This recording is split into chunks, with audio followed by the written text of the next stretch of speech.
우리의 삶 가운데에서도 반복되는 사이클이 있습니다. 지난주에 반쪽짜리 믿음, 반쪽짜리 순종에 대해서 말씀을 나눴는데 그 결과는 무엇입니까? 우상숭배였어요. 반쪽은 하나님을 믿고 반쪽은 세상의 것을 붙잡는 거죠. 우상숭배의 결과는 결국 하나님의 징계였어요. 디스플린. 15절 16절 말씀을 여러분 잘 새겨서 보시길 바랍니다. 그들이 어디로 가든지 여호와의 손이 그들에게 재앙을 내리시니. 이거 뭐 잘못된 거 아니에요?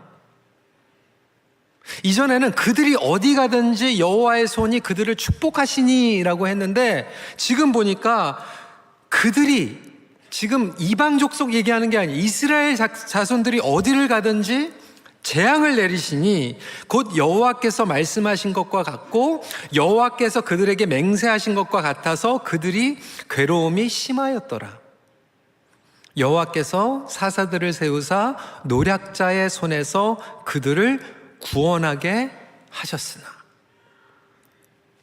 과거에는 그들이 어디를 가든지 하나님의 축복이 임했는데 지금은 이게 뒤집어져 가지고 그들이 어디를 가든지 재앙이 내리고 괴로워하는 거예요. 여러분, 이거 굉장히 심각한 내용입니다. 왜 누구의 삶은 하나님의 보호하심을 받고 왜 누구의 삶은 갈 때마다 이렇게 괴로워지는가? 물론 모든 고통과 괴로움이 죄의 결과가 아닐 수는 있지만 이 부분이 저와 여러분들에게 지금 주는 메시지가 있어요. 근데 이스라엘 백성들이 가나안 땅에 들어가가지고 이 죄의 악순환을 계속하게 됩니다. 여러분 도표를 통해서 좀 설명을 해드리기 원하는데 그 그림을 보여주시면 가나안 땅에 들어가니까 이스라엘 백성들이 처음에 형통을 경험해요. 형통, 평안, 축복. 저와 여러분들이 다 원하는 거 아닙니까? 그런데 이렇게 형통이 찾아오니까 이스라엘 백성들이 어떻게 되냐면 영적으로 나태해져요. 게을러져요. 방종, 방황을 하게 됩니다. 영적으로 나태하게 되면 결국 어떻게 되냐면 범죄를 저지르게 돼요. 하나님 보시기에 죄를 저지르게 되는 거죠. 죄를 저지르니까 하나님께서 그냥 놔두세요? 혼내셔야죠. 징계하시죠. 때로는 옆에 있는 미디안, 암몬, 블레셋, 모압 족속을 통해서 이스라엘 백성들에게 매를 드셨어요. 그러니까 저와 여러분들의 삶 가운데서도 마찬가지죠. 때로는 우리의 삶 가운데 하나님께서 매를 드실 때가 있어요. 이스라엘 백성들이 괴로우니까 부르짖습니다. 주여 살려주세요. 잘못했습니다. 회개해요. 그러면 하나님께서 또 긍휼히 여겨주시고 구원을 해주세요. 그러니까 사사를 일으켜가지고 구원을 시켜주시죠. 근데 구원 받으니까 형통이 임해요. 형통이 임하니까 어떻게 돼요? 또 나태해져요. 나태하니까 또 죄를 져요. 징계받아요. 부르짖어요. 구원해 주세요. 또 형통이 임해요. 나태에 빠져요. 범죄예요. 지긋지긋하죠? 이게 12번 하는 게 사사기예요.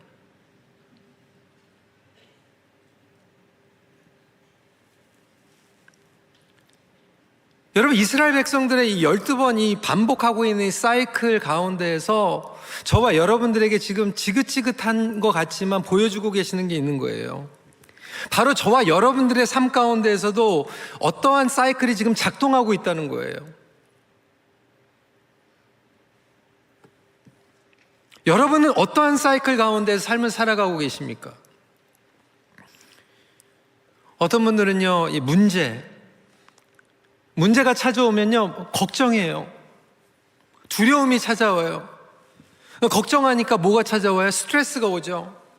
그러니까 스트레스가 올 때마다 분노하는 경우가 있고요. 어떤 분들은 스트레스가 올 때마다 안 좋은 방법으로 해소합니다. 술, 약물, 음란 이런 것으로 해소하다 보니까 어떻게 돼요? 죄책감이 와요.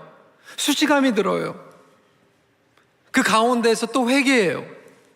잘못했다고 빌어요. 그런데 하나님께서 용서해 주시는 것 같은데 또 걱정거리가 오면 또 스트레스가 와요. 안 좋은 방법으로 또 해소해요. 이걸 반복하면서 살아가시는 분들이 계세요. 어떤 분들은 이 주중에 이 사이클이 있어요. 주일날 와가지고 예배 드리는데 월요일날 가서는 하나님과 전혀 상관없는 삶을 살아가요. 그러다가 주말이 찾아오면 형편없이 그냥 내 맘대로 막 주말 보내고 주일날 오면 막 괴로워요. 하나님 잘못했어요. 죄송해요. 안 그럴게요. 그리고 예배 드리고 나가면 또 하나님과 상관없는 일주일의 삶을 살아가. 이 패턴 가운데, 이 사이클 가운데 살아가는 분들이 있어요. 어떤 분들은 관계의 사이클이 그래요. 문제가 찾아오면 상대방에게 분노하고요, 막 원망하고요, 탓하고요, 상처 주고 상처 주는 말 하고요, 뭐 뛰쳐나가고, 때로는 고립하고요, 마음 가운데 괴롭고요, 미안하고요. 그래서 미안하다고 잘못했다고 얘기했는데 그 다음에 또 똑같은 사이클을 반복하는 분들이 계세요. 그러니까 영적으로 내가 변화를 갖고 싶다, 성장하고 싶다라고 하는 것은 결국 그 패턴을 어떻게 변화시키느냐에 따라 있어요. 그러니까 내가 2025년도에는 좀 다른 사람으로 살고 싶다, 변화하고 싶다라고 한다면 여러분들이 평생 살고 있었던, 여러분들이 셋업했던 그 패턴과 사이클을 일단은 무너뜨려야 돼, 깨트려야 돼. 하나님은요, 저와 여러분들을 너무나도 사랑하시기 때문에 경고를 주세요. 근데 문제는 그 경고를 우리가 들으면서도 무시하는 거예요. 가볍게 여기는 거예요.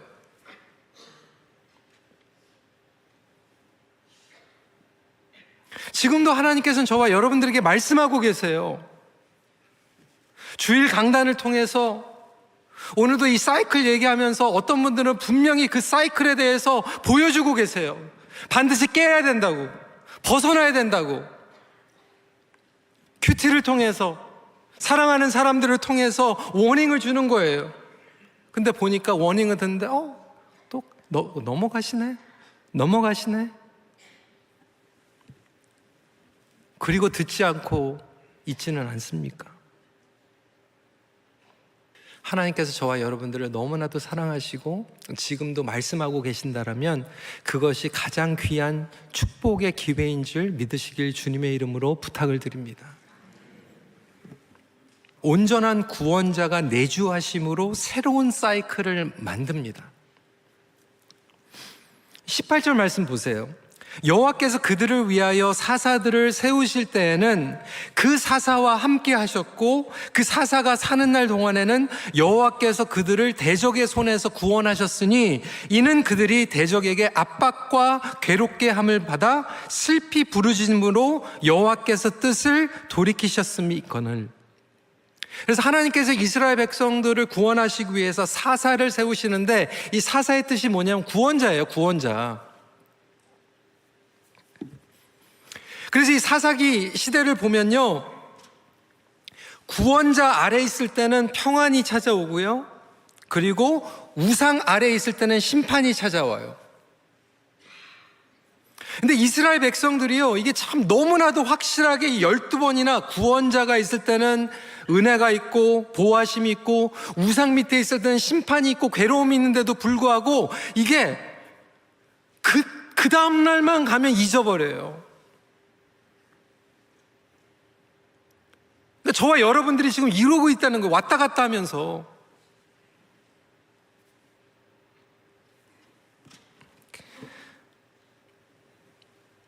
여러분들은 구원자 아래 있길 원합니까? 우상 아래 있길 원합니까?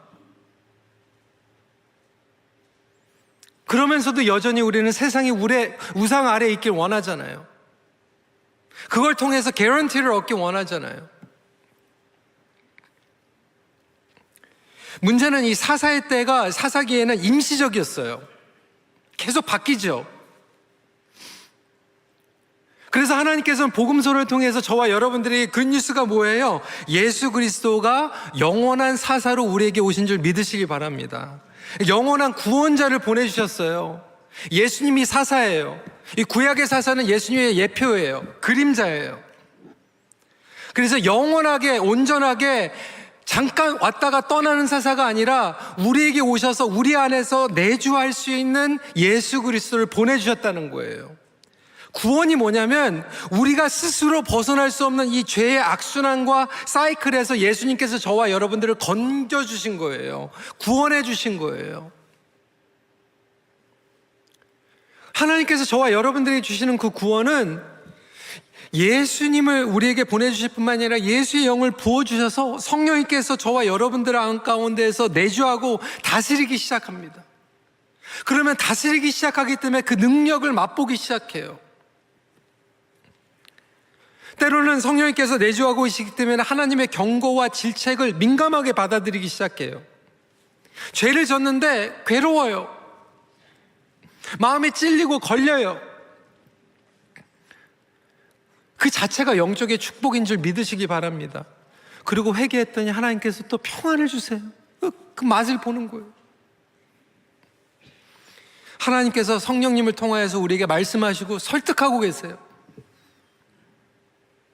그 맛을 경험할 때 성령님의 능력 가운데에서 옛 사이클, 나의 오래된 사이클이 무너질 수 있는 줄 믿으시기 바랍니다. 그리고 새로운 사이클을 갈망하기 시작해요. 에베소서 4장 22절부터 24절입니다. 너희는 유혹의 욕심을 따라 썩어져가는 구습, 옛 사이클을 버리고 옛 사람을 벗어버리고 오직 너의 심령이 새롭게 되어 하나님을 따라 의와 진리의 거룩함으로 지으심을 받은 새 사람을 입으라. 이 능력이 저와 여러분 삶 가운데 임하길 주님의 이름으로 축원합니다.